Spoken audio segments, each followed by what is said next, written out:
Hello mga ka-road trip, isang mapagpalang araw na naman sa ating lahat. Eto, magluluto ako ngayon ng sinigang na salmon. Nakalagay na po yung mga ingredients sa ating lutuan.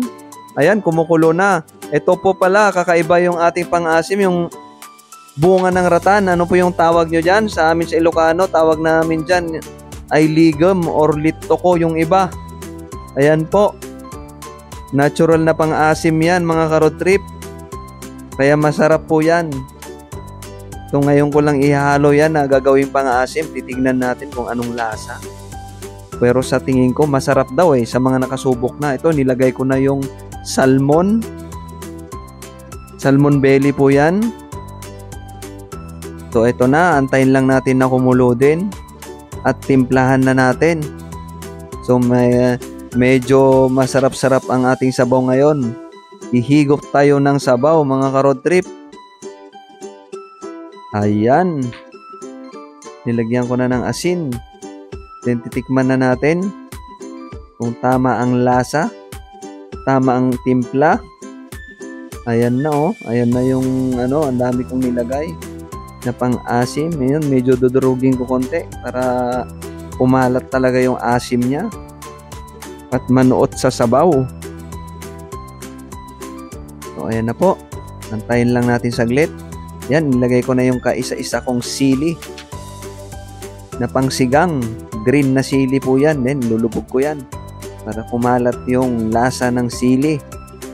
Eto na, titikman natin ulit. Di ba? Medyo maasim na talaga. Then nilagyan ko rin ng patis para medyo umalat naman konti.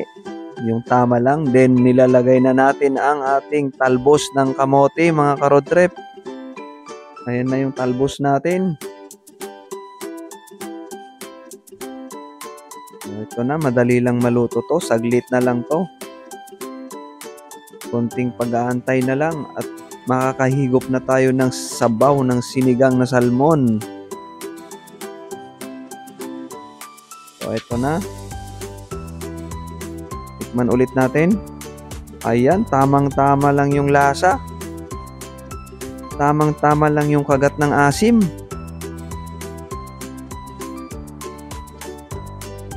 Ayan na.